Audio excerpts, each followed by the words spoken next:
దేశవ్యాప్తంగా ఈరోజు చర్చ అంతా కూడా డీలిమిటేషన్ మరియు మహిళా రిజర్వేషన్ మీద జరుగుతూ ఉంది. సో డీలిమిటేషన్ వల్ల జరిగేటువంటి సౌత్ ఇండియాకు జరిగేటువంటి పరిణామాలు ఏంటి, నష్టం ఏంటి, అదేవిధంగా మహిళా రిజర్వేషన్ వల్ల జరిగేటువంటి పరిణామాలు ఏంటి, దానిలో ముఖ్యంగా బీసీలకు జరిగేటువంటి నష్టం ఏంటి, దీని గురించి కొంత మనము లోతుగా చర్చించాల్సినటువంటి అవసరం అయితే ఉంది.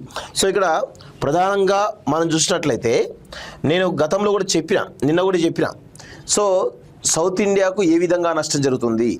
సో సౌత్ ఇండియాలో ఉన్నటువంటి స్టేట్స్ ఏవైతే ఉన్నాయో ఇవన్నిటిని కలిపినా కానీ 193 సీట్లు కూడా 193 సీట్లు పెరిగిన తర్వాత 193 సీట్లు వస్తున్నాయి. అంటే దాదాపు 60 నుంచి 63 సీట్లు పెరుగుతున్నాయి. ఏది డీలిమిటేషన్ వల్ల పెరిగేటువంటి సంఖ్య దాదాపు 50% పెంచినట్టే దాదాపు అందులో 193 సీట్లు సౌత్ ఇండియా. సో అయితే ఇక్కడ ప్రధానంగా తెలియాల్సిన విషయం ఏంటంటే ఇక్కడ ఉత్తరప్రదేశ్ ఒక్కదానికే పెరుగుతున్న సీట్లు ఇది 80 నుంచి 120 పెరుగుతున్నాయి. అంటే ఇక్కడ 120. సో మహారాష్ట్ర చూసినట్లయితే అవి కూడా 42 సీట్లు దాదాపు 62 సీట్లు పెరుగుతున్నాయి. ఇక్కడ 182 సీట్లు కేవలం 2 రాష్ట్రాలకు సంబంధించినవి అవుతున్నాయి. సో దీనిలో జనాభా తమాషా ప్రకారం సౌత్ ఇండియా అనేమో ఇక్కడ కొంత ద్రవిడ కల్చర్ ఉంటుంది కాబట్టి జనాభా నియంత్రణ జరిగింది. కానీ నార్త్ ఇండియాలో జనాభా నియంత్రణ జరగకపోవడం వల్ల అమాంతం అక్కడ పెరిగిపోతున్నటువంటి విషయం గమనిస్తూ ఉన్నాం. యూపీలో జరుగుతున్న పరిణామాలు, యూపీలో అదేవిధంగా మహారాష్ట్రలో, బీహార్లో, మధ్యప్రదేశ్లో ఇవన్నీ చూస్తే మీకు చాలా స్పష్టంగా 4 స్టేట్స్ కంట్రోల్లో ఉంచుకోగలిగితే సౌత్ ఇండియాకు సంబంధం లేకుండా కేంద్రంలో అధికారాన్ని చేపట్టేటువంటి అవకాశం కనబడుతూ ఉంది చాలా క్లియర్గా. సో దీనిలో ప్రధానంగా సౌత్ ఇండియా స్టేట్స్ అదేవిధంగా పంజాబ్ ప్రధానంగా ఎఫెక్ట్ అయ్యేటువంటి అవకాశాలు అయితే కనబడుతూ ఉన్నాయి.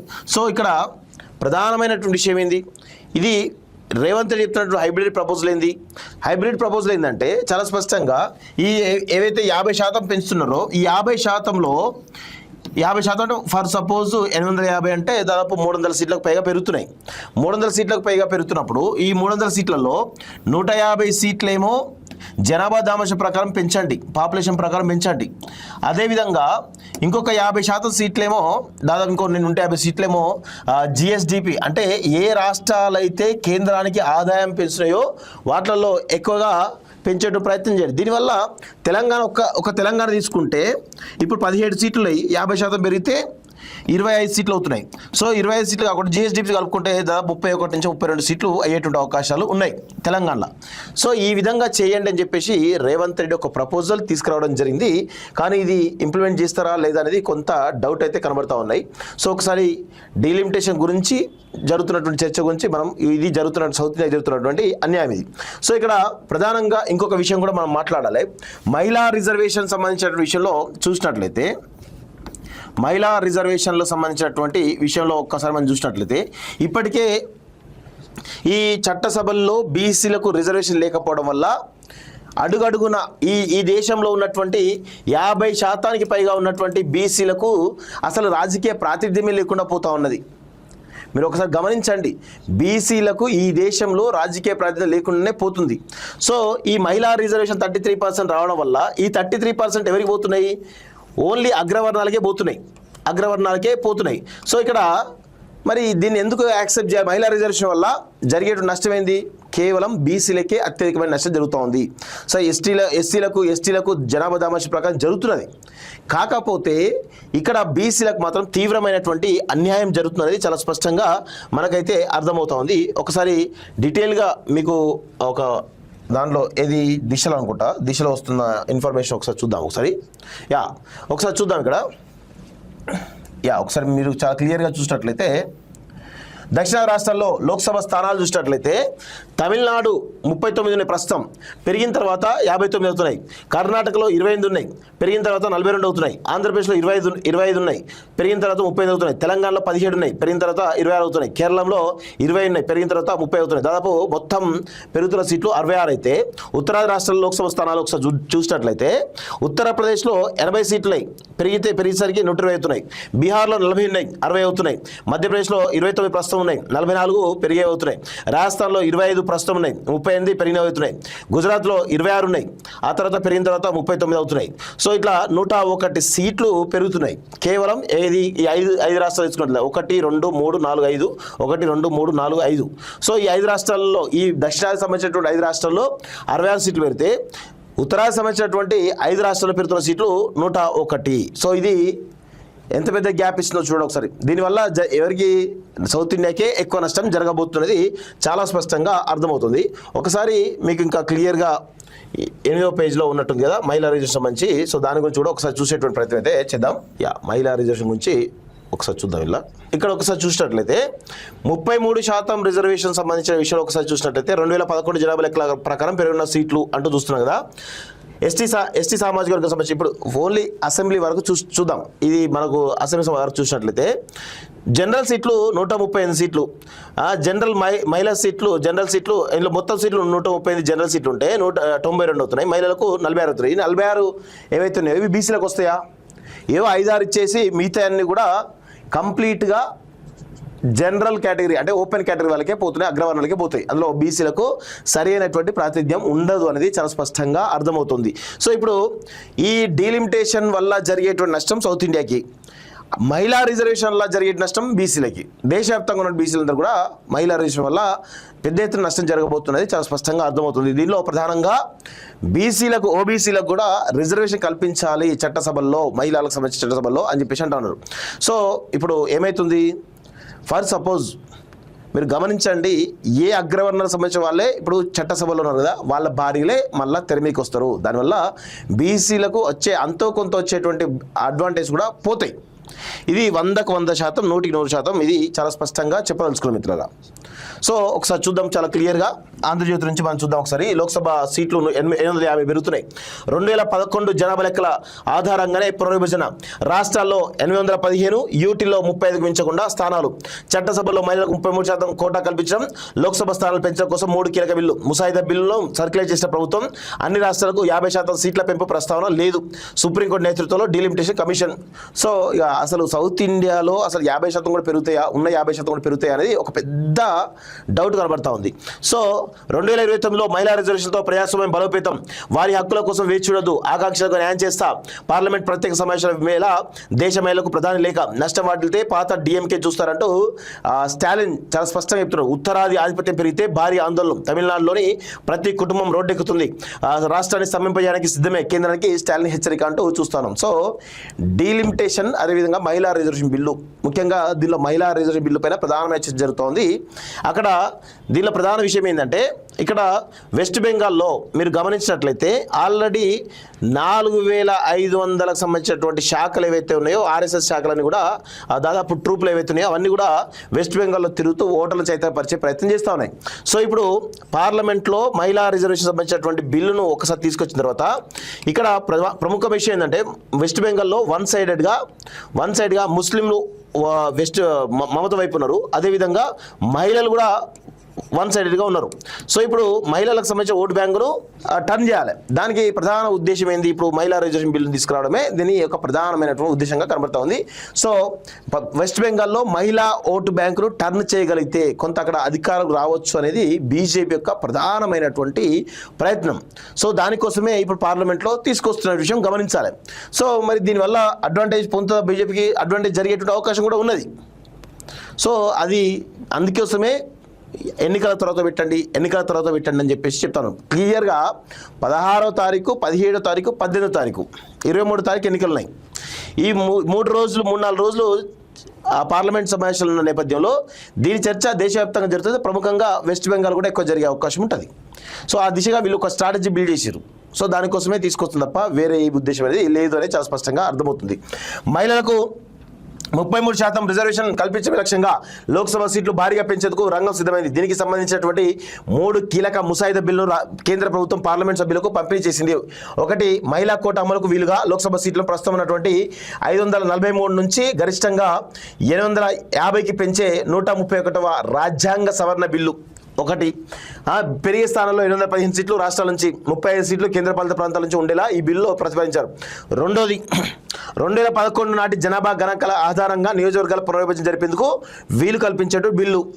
సో 2011 ఎందుకు, 2027లో జనాభా గణన జరుగుతుంది కదా, దీని ప్రకారం చేస్తే బాగుంటుంది కదా. అంటే ఇప్పుడు ఇక్కడ దేశవ్యాప్తంగా జనాభా గణనతో పాటు కులగణన జరుగుతూ ఉంది. సో క్యాస్ట్ సెన్సస్ కూడా జరుగుతున్నాయి. సో దీనిలో ప్రధాన విషయాలు బయటకు వస్తాయి కాబట్టి ఈ లోపే ఈ మహిళా రిజర్వేషన్ బిల్ తీసుకొస్తే ఇంకొక 20-30 సంవత్సరాలు ఏలొచ్చు అనేది వీళ్ళ యొక్క ప్రయత్నం. అగ్రవర్ణాలు ఏలొచ్చు అనేది. శాసనసభలు కూడా కలిగి ఉన్నటువంటి కేంద్రపాలిత ప్రాంతాలైనటువంటి ఢిల్లీ, జమ్మూ కాశ్మీర్, పుదుచ్చేరిలో కూడా 33% కోటా అమలుకు వీలు కల్పించే బిల్లు పార్లమెంట్ ప్రత్యేక సమావేశాలు గురువారం నుంచి జరుగుతాయనగా సోమవారం అర్ధరాత్రి కేంద్ర ప్రభుత్వం ఎంపీలకు ఈ బిల్లు ముసాయిదాలను పంపిణీ చేసింది. డెలిమిటేషన్లో భాగంగా ప్రతి రాష్ట్రంలోనూ 50% సీట్లు పెంచుతామని, ఏ రాష్ట్రానికి అన్యాయం జరగదని బీజేపీ నేతలకు మంత్రులు కొద్ది రోజులుగా విస్తృతంగా ప్రచారం చేశారు. కానీ ఈ బిల్లులో ఎక్కడ కూడా ఆ ప్రస్తావన లేదు.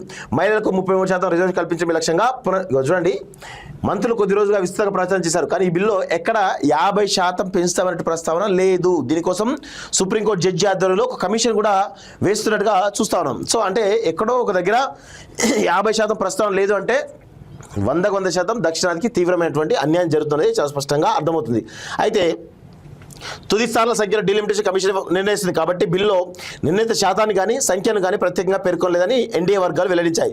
జనాభా ప్రాతిపదికన డీలిమిటేషన్ చేపట్టడం వల్ల లోక్సభ స్థానాల పరంగా రాష్ట్రాల బలాబలలో చాలా తేడాలు వచ్చే అవకాశం ఉందని బార్ అండ్ బెంచ్ ఒక కథనంలో విశ్లేషించింది. ఏదేమైనా 5 దశాబ్దాలుగా స్తంభించిపోయినటువంటి నియోజకవర్గాల పునర్విభజన ప్రక్రియకు మహిళా కోటకు రంగం సిద్ధం కావడంతో రాజకీయాల్లో కొత్త సమీకరణలు చోటు చేసుకునే అవకాశాలు అనేది చాలా స్పష్టంగా అర్థమవుతుంది. ఏమున్నాయి ఇప్పుడు మహిళా రిజర్వేషన్ తోటి ఎవరైతే అగ్రవర్ణాల్లో వాళ్ళ భార్యలే మళ్ళీ అసెంబ్లీ పార్లమెంట్కి వచ్చేటువంటి అవకాశం అయితే చాలా స్పష్టంగా కనబడుతూ ఉంది. ఆలస్యం అవ్వకూడదని. ఎందుకు ఆలస్యం? ఇప్పుడు మీరు ఈ రోజు పెట్టినా ఒకటే, ఇంకో వారం 10 రోజుల తర్వాత పశ్చిమ బెంగాల్ ఎలక్షన్స్ అయిపోయిన తర్వాత పెట్టినా ఒకటి, మా అంటే 15 రోజులు డిఫరెన్స్ వస్తే కావచ్చు.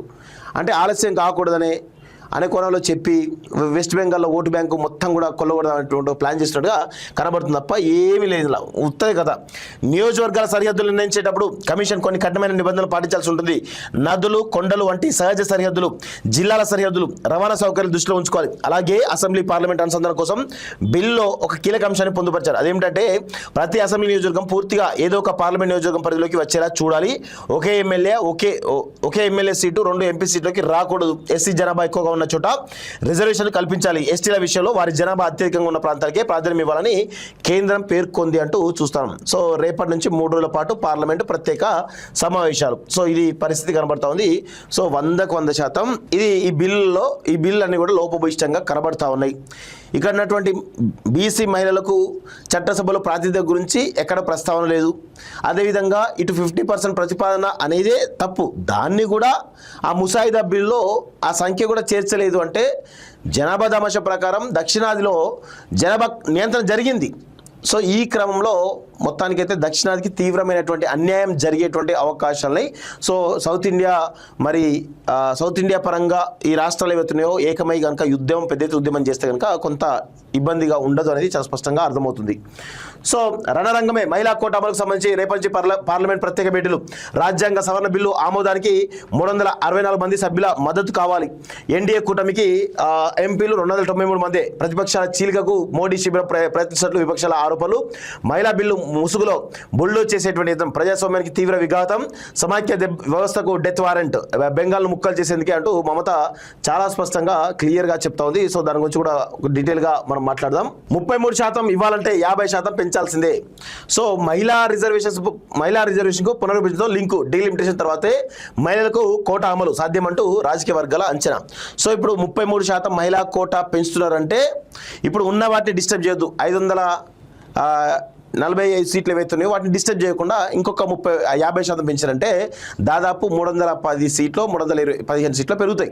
సో దీనిలో 33% ఓవరాల్గా 33% అంటే ఎంత పెరుగుతుందో చూడండి ఒకసారి. అంటే ఎక్కడ కూడా డిస్టర్బ్ కాకుండా కేవలం అగ్రవర్ణాలకు ఎక్కడ కూడా డిస్టర్బ్ కాకుండా వాళ్ళ భార్యలు మాత్రమే చట్టసభలో ఉండే విధంగా చాలా పెద్ద ఎత్తున ప్రయత్నాలు చేస్తున్నట్టుగా తెలుస్తూ ఉంది. సో మహిళల సీట్లకు పునర్విభజనతో లింకు ఎందుకు? ప్రభుత్వానికి సామాజిక ఉద్యమకాల ప్రశ్న చట్టసభలో మహిళలకు రిజర్వ్ కల్పించడానికి నియోజకవర్గాల పునర్విభజనకు లింకు పెట్టడం ఎందుకని ప్రభుత్వానికి సామాజిక ఉద్యమకాలు ప్రశ్నించారు. మహిళలకు రిజర్వేషన్ కల్పించాలంటే నియోజకవర్గాల పునర్విభజన చేయక తప్పదన్న అభిప్రాయాన్ని తప్పట్టారు. లోక్సభ అసెంబ్లీలో ప్రస్తుతం ఉన్న స్థానాల సంఖ్యకు అనుగుణంగానే మహిళలకు రిజర్వేషన్ కల్పించాలని డిమాండ్ చేశారు. సామాజిక ఉద్యమకారులు Bharadwaj, Bhanwar, so national federation of India women నాయకురాలు అన్ని రాజా, న్యాయవాది ప్రశాంత్ భూషణ్, ఆర్థికవేత్త వీళ్ళందరూ కూడా పాల్గొని మొత్తంగా విలేకరులతో మాట్లాడారు. ఈ అంశంపై విస్తృతంగా చర్చలు జరపాలని కోరారు. అందుకు సంబంధించిన బిల్లు ముసాయిదా ప్రతులను ఇంతవరకు ఎంపీలకు ఇవ్వకపోవడాన్ని, ప్రజలకు అందుబాటులో తీసుకురాకపోవడాన్ని ప్రశ్నించారంటూ చూస్తారు. మహిళలకు 33% రిజర్వేషన్ అమలు ఇవ్వాలంటే లోక్సభలో ప్రస్తుతం ఉన్న సీట్లను 543 నుంచి 850కి పెంచాల్సిన అవసరం ఏముందని అడిగారంటూ చూస్తా ఉన్నాం. ఇది 100% నిజమే. సో ఆలస్యం అన్యాయమే అట. బా ఏ ముచ్చట మాట్లాడతారు వీళ్ళు. సో ఆలస్యం అన్యాయమే అంటూ పెద్ద గొప్పలు చెప్తా ఉన్నారు. నీకు చిత్తశుద్ధి ఉంటే ఇప్పుడున్నటువంటి మీ ప్రభుత్వంలో కేంద్ర మంత్రులుగా ఉన్నట్టున్నారో 33% మహిళలు కేటాయించండి, పార్టీ పరంగా ఇవ్వండి, పదవులు ఇవ్వండి. ఇస్తారా? అసలు మహిళల్ని కించపరిచే ఒక ఐడియాలజీనే మీది కదా. అసలు మహిళలు ఎక్కడ కూడా ఎదగనేకుండా చేసే ఐడియాలజీనే మీది కదా. సో ఇప్పుడు మీరు ఎట్లా చేస్తారు ఇదంతా కూడా? అంటే ఏదో ఒక కుట్ర బలంగా జరుగుతుందని చాలా స్పష్టంగా అర్థమవుతుంది. మహిళా బిల్లు ముసుగులో బుల్డోజ్ చేసేసి ఎత్తున ప్రజాస్వామ్యానికి విఘాతం అంటూ చూస్తాను. మహిళా బిల్లులో 33% మహిళలకు రిజర్వేషన్ ఉన్న విషయం, దానిలో కాంగ్రెస్ పార్టీ ఎందుకు ఆ 33%లో దాదాపు ఇక్కడ బీసీలకు కూడా ప్రాతినిధ్యం ఇవ్వాలని చెప్పేసి ప్రపోజల్ ఎందుకు తీసుకురావట్లేదు? అంటే కాంగ్రెస్ యొక్క బ్రాహ్మణికల్ ఐడియాలజీ ఉన్న పార్టీ, బీజేపీ కంప్లీట్ బ్రాహ్మణికల్ ఐడియాలజీతో ఉన్న పార్టీ. వీళ్ళు ఎక్కడ కూడా ఈ దేశంలో మెజారిటీ ప్రజలైనటువంటి బీసీలకు, ఉత్పత్తి కులాలకు చట్టసభల్లో అవకాశం కల్పించకుండా చాలా పకడ్బందీ ప్లాన్ చేస్తూ ఉన్నారు. ఇది అందరూ కూడా గమనించాలి. సో ఇది చాలా పెద్ద మోసం జరుగుతుంది, చాలా స్పష్టంగా అర్థమవుతుంది. నెక్స్ట్ ఒకసారి